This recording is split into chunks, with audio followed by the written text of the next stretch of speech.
when I didn't know anything. And I still don't know anything, but back then I knew I didn't know anything. Maybe now the belief that I don't know much and I know a lot at the same time seems to confuse me a bit. There were times when I felt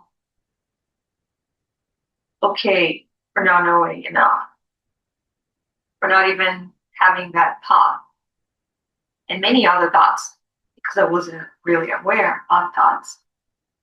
I was just happening, and I thought I was following my path, I was following the journey, and I should be always the way I was because I had no choice to change the way I was before.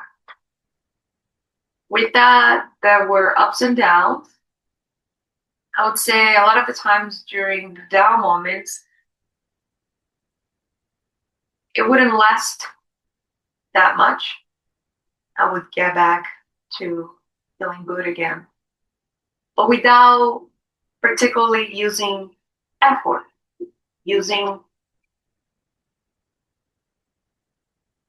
any kind of resources, because I simply thought there was no way out. In the last few years, a lot has changed, and I began on this path of self awareness, self discovery, and look where I am now. I'm right here with you. I'm sharing a little bit of what I have learned about myself. I have shared a lot of that in my YouTube channel. I have shared a lot in sessions I have led, group sessions, and I have simply give up a lot of what I have no control of. But the things I know I have control of, I enjoy persisting on. I enjoy the freedom to change because I understand I can change. And what are we talking about here? We're talking about feelings, emotions, thoughts, circumstances, events, and perhaps a destiny.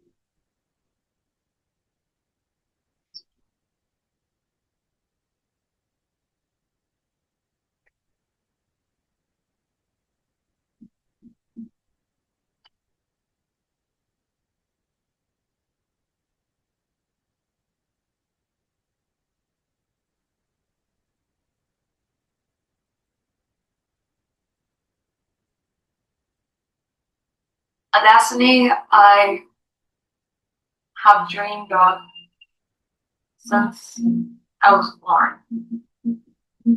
I believe all of us as a baby, I believe all of us as babies, when we come into this world, we bring a path, a purpose, a mission with us. It's almost like a signature code that is infusing our DNA. And this code begins to reveal in our early ages based on how we interact with the world, how we tend to manifest or selves in moments, in places, around people. Since I was a little child, I had a dream of doing exactly what I'm doing here. I didn't know what I was going to talk about. I just knew I loved cameras. I loved expressing myself. I had no shame of expressing myself, as awkward as I looked like growing up. But no one ever had told me anything about anything. Maybe that's a blessing. Because if someone was telling me a lot about life, perhaps in my adolescence, even in my early adult life, I wouldn't have traveled as far as I have traveled to. But there was a moment where it really heated me.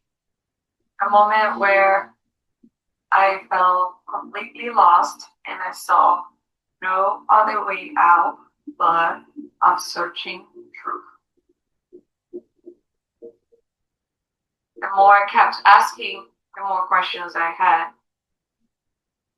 And I had no space even to receive the answers for so many questions I had back then because I was full of stuff. My body was already trapped of heavy, dense, negative emotions. I could not separate the difference between my personal self, my spiritual self, and my emotional self. They were just intertwined. They would just go on their own and taking the lead. And I, or me, the one who's expressing now, have little control of it all. And you might be wondering, do you feel like you have control over it now that you're sharing that? Maybe I don't have that much control, but way more than back then. Because there are moments where I feel like I can discern when I'm more in my rationality or in my emotional self or in my super spiritual self. But ultimately, there's one thing we're all struggling together to build a sense of self, to build an identity, to be able to hold on that mask for long enough so you don't wear many at once, but you stay firm on that core, on that identity. And in spirituality, you may have heard it's all about losing yourself, letting go of your ego, and being one with all things. So I tried that too. And it works really fine in the moment because the present moment is really all we have, the now. Be here now. And I preach that a lot too. And I'm always in favor of that. Perhaps my greatest memories and moments in this life happened when I was in the present moment. I can recall something I have planned and articulated that weren't really perfect, but a lot of other things that I had no plans, that I had no control of, simply happened and unfolded perfectly fine. So now we're back here trying to figure out whether the path to freedom is continuing to let go of identities, false identities, letting go of trying to build an identity and a mask, or letting go of simply being all the time without no plans. Which should I follow? This all seems so confusing, doesn't it? Maybe not. When you get to the real truth that there will always be yin and yang, there will always be life and death, meaning duality, and that we live in parallel realities because words will continue to unfold. Words you are aware of and words you are not even aware of. So the first step perhaps is to know that you don't know and be aware that things will continue to happen.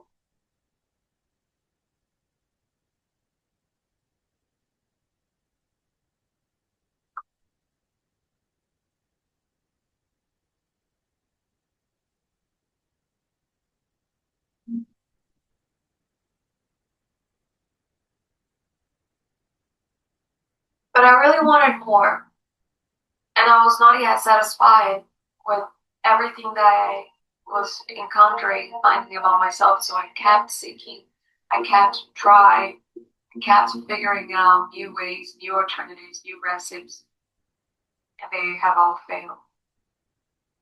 And this is why I'm here, sharing again this with you. I started writing a book a few years ago called Nothing's Mine. And this book portrays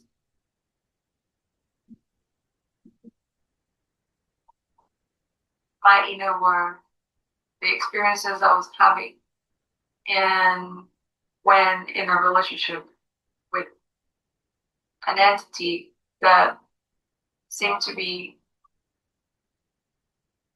my soulmate. And I really thought it was my soulmate because everything I had read till this point, and based on how things were happening between us, I kept getting references that I was having a relationship with myself. I still don't know the truth about it. I have my doubts. At times I feel 100% certain that yes, he was my soulmate. And at other times I just have this confidence that maybe we are all each other's soulmate. What if this is the truth then? What am I talking about here? Depending on the perspective, depending on the place I'm coming from, I am having a relationship with my soulmate. But when I'm in the place of that soulmate and I'm not searching for a soulmate, then I don't have a soulmate. And again, this is why it's all about the perspective, where I'm coming from. And I'm always coming from different places because I'm always changing. In this video, you might experience different facets of me, different layers that come and go, levels of consciousness that seems to rise up and down as it has always been. Will I ever reach a point of consistency or a point where I don't go back down again but just keep going up? I don't know. But we're trying to figure out this thing called identity and how important and fundamental this path of self-awareness, this path of knowing is relevant, and until when is relevant. Do we ever reach a point where all of that is no longer necessary and you can simply trust that the energies that are feeding your entire system are in alignment with your highest good, are in favor of truth, and are actually divine? Is everything divine or not really? Maybe divine is what we're reaching for, but what if we should let go of trying to reach for the divine, and only by letting go of reaching for the divine when you reach the divine nature? Because when you're reaching and seeking, that's obvious. That's obviously forcing. And that's valid because you recognize the place you are, it's not really the right place. So you want to pursue something better or closer to the truth. But what happens when you let go of it? Maybe the thing you've been searching for so long starts to come back to you. Because that pressure, that tension, the wanting, the clinging is what's been on the way the entire time. So you simply allow it to take its own course. I mean, your path yourself, meaning whatever is meant to happen will happen. Is that what my destiny is supposed to be? Oh, wait a second. I'm supposed to be in charge of my boat. I am the sailor. I'm supposed to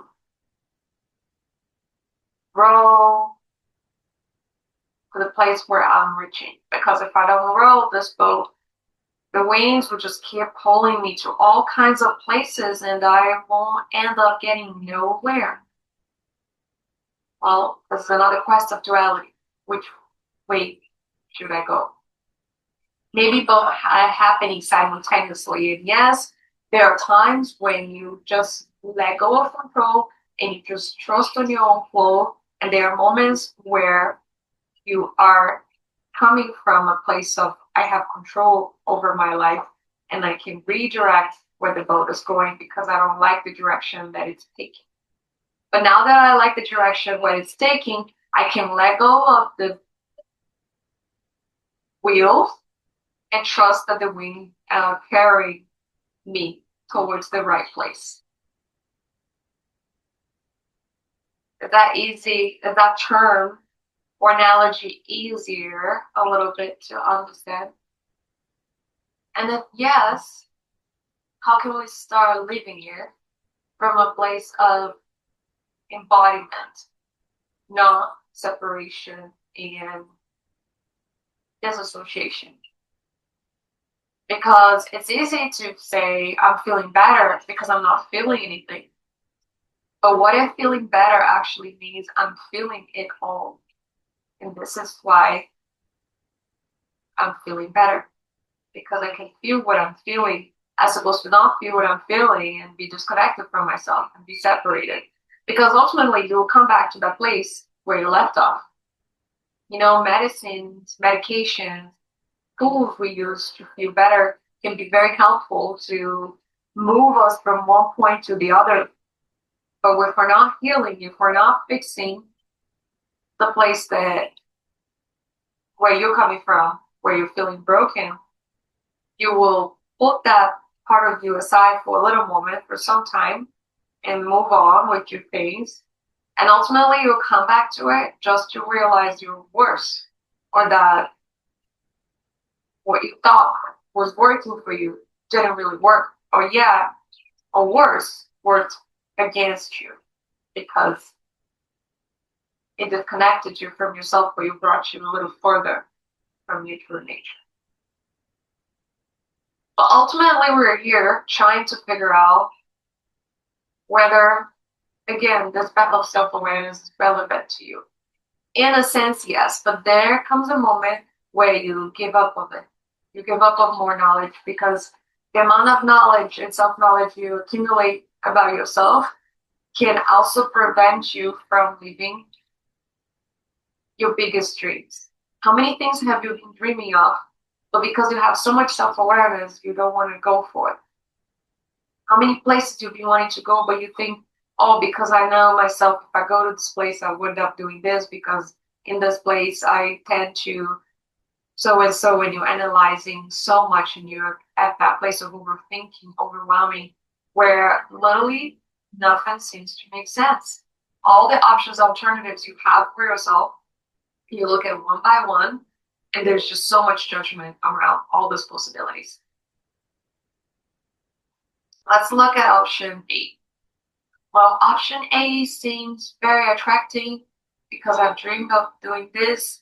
And you know, it's not that the place is really amazing. It's just that the idea of this place is so amazing that it makes me excited. And because it makes me excited, I believe my heart is really pulling me towards this vision.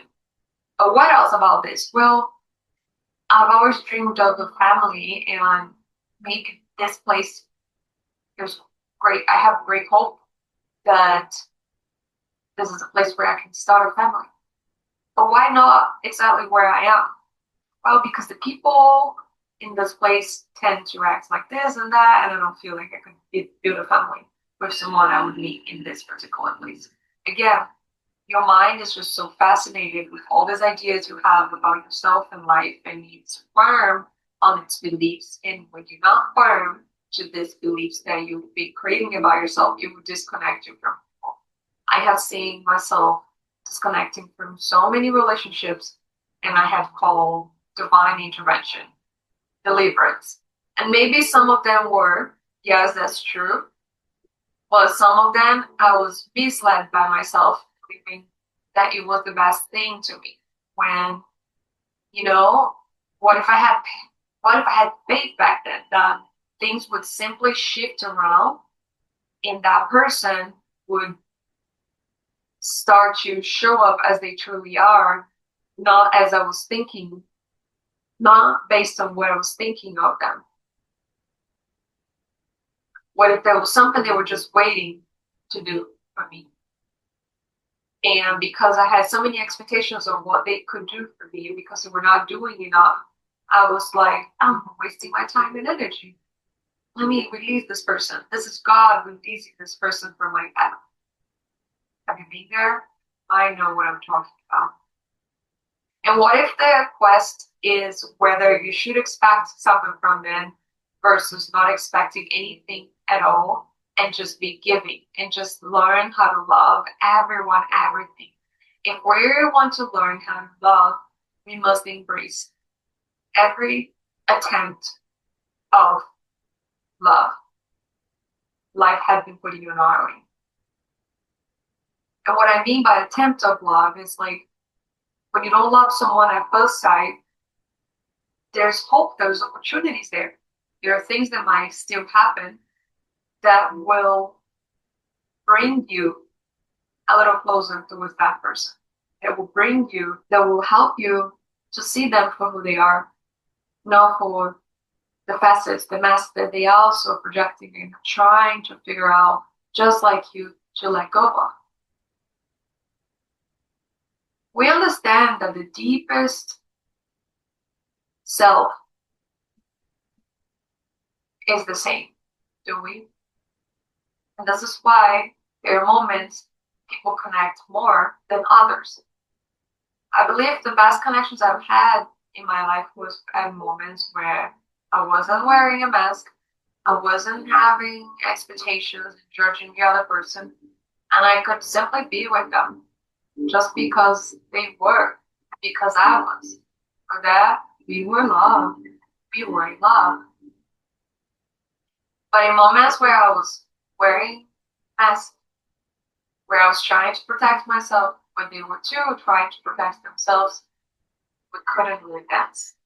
We're just throwing on excuses to not be present. And you know what I mean by excuses? Asking questions that would disconnect us from the present moment, or sharing things that would disconnect us or the other person from the present moment, so they are not in their true self, meaning they're not in the present moment and they're also wondering with you about the past and trying to figure out the future. When you go to a bar or a busy restaurant and you really listen to what's happening on the table and the conversations people are having, you will see that very few, and I repeat, only a few of them are coming from presence, are coming from truth in the present moment. A lot of the times they are just distracting each other from their truth. Who do you want to be for the other person? Someone who brings them to truth and helps them to finally surrender the tension, the pressure, the heaviness, to be liked, to be approved by you or by themselves, or someone who makes somebody else so comfortable that they can simply release the heaviness, the mess, and themselves. And when we're talking about being yourselves and being and letting others to be themselves, we're also talking about identity.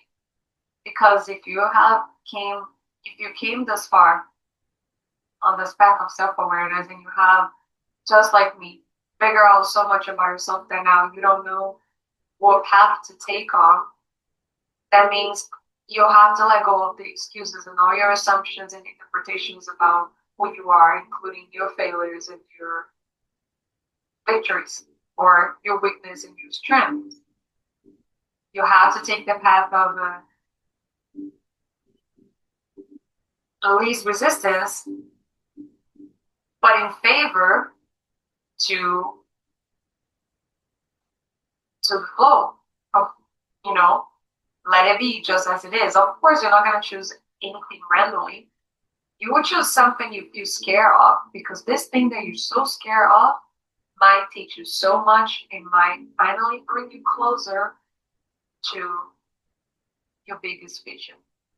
If you still remember what it is, if you don't, and you also feel overwhelmed about many possibilities, then it's time to start to spread all these old visions.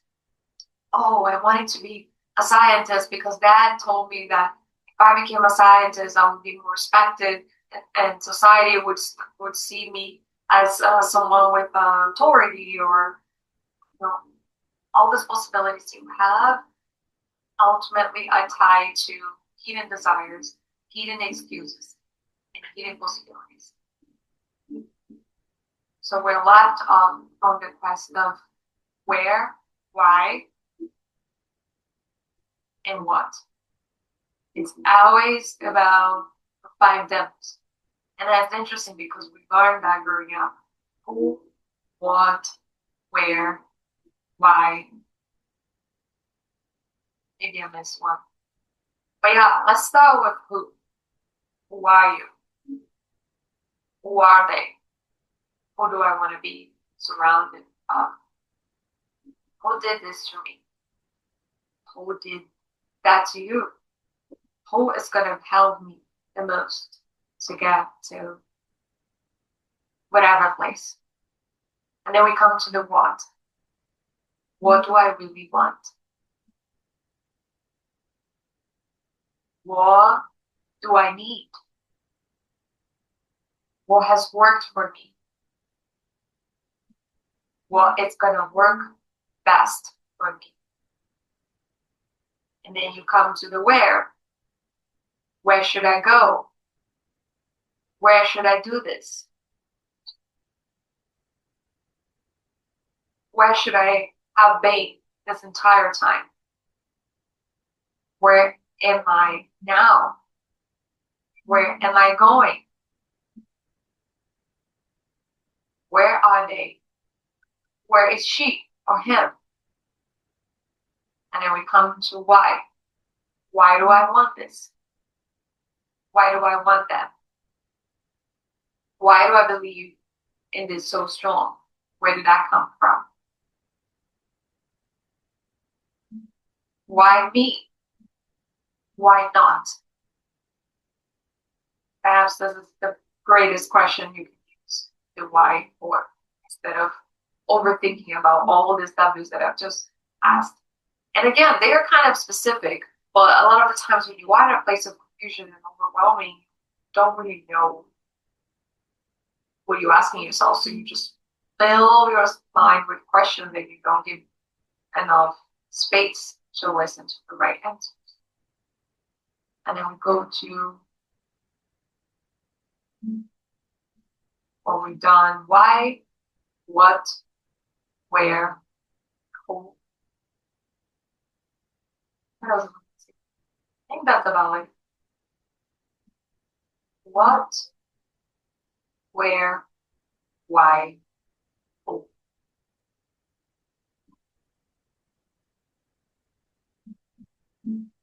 If you could answer all of these questions, if you were able to come up with the answer for all of this, I can see you already.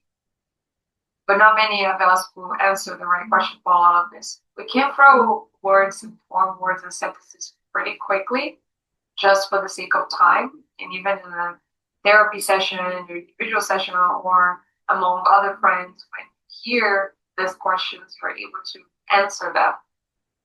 But the question is whether you're coming from truth or whether you're just coming from thinking. And most of the time, we are coming from overthinking, and we're coming just from that place of this is the energy that is available. I'm just gonna use what is available and answer so I don't look like a loser, or I don't look like I'm stupid or ignorant. And what's the problem about being ignorant and not knowing things at all? Well, the problem is that we were taught that the smartest people seem to be the people who speak beautifully, people who seems to have that and know what they say. Or maybe they're just really good at expressing themselves, but they're not very good at applying those lessons, applying what they've been sharing.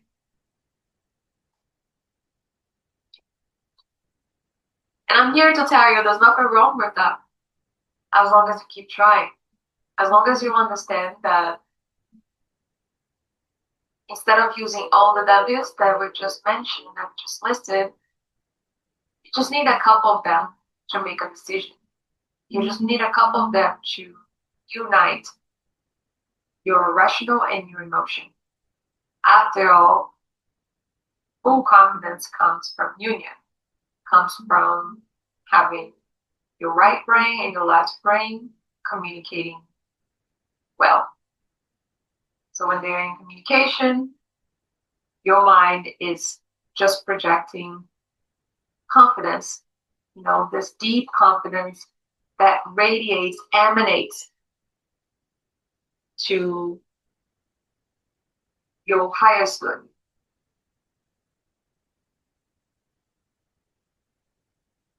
I remember again a time where I was forming my identity, and a time where I started to lose my identity, and a time where I also had no identity, and another time where I started creating an identity, and all the times when I started losing this identity.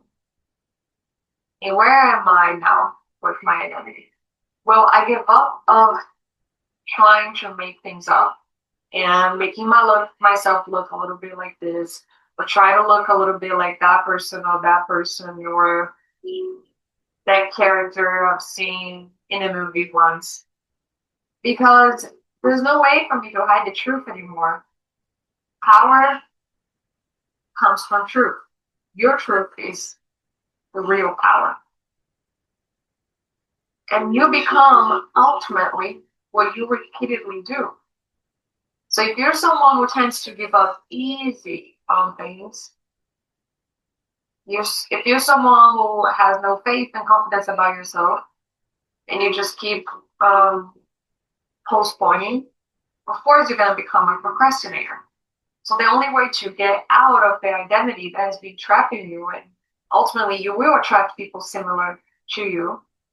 And I'm sure it's not fun to face yourself in the mirror when you don't like what you're seeing. But life is the perfect mirror. So if you want to change what's happening on the outside, you got to change on the outside, and you have to make a decision. A simple decision today will pay off in 5 years, as you will continue to have options and choices and times to try different things. But right now, there's no time to wait. There's no time to stay in stagnance, in a place of not knowing, because time is moving pretty fast. And I haven't even talked about those polarities and the yin and the yang and how those energies operate, but you are still going. Time, the idea of time and space and physical time, physical realms, it's an illusion. It does work to help us be a little more oriented towards the calendar, towards the years where we're going, also old age, the fact that your body is aging. Every day you are aging a little older and you're getting closer to your death. Does that scare you of knowing that? And literally every day you're reaching to a point where you're getting closer to your death. If that doesn't scare you, it's okay. You're not ready yet to hear anything further. But I hope what you have heard until this point have served as a little vaccination against regretting an unexamined life, or the life you have dreamed of. The life you dreamed of was not meant to be perfect, but it was meant to be lived. So I went with this. Thank you.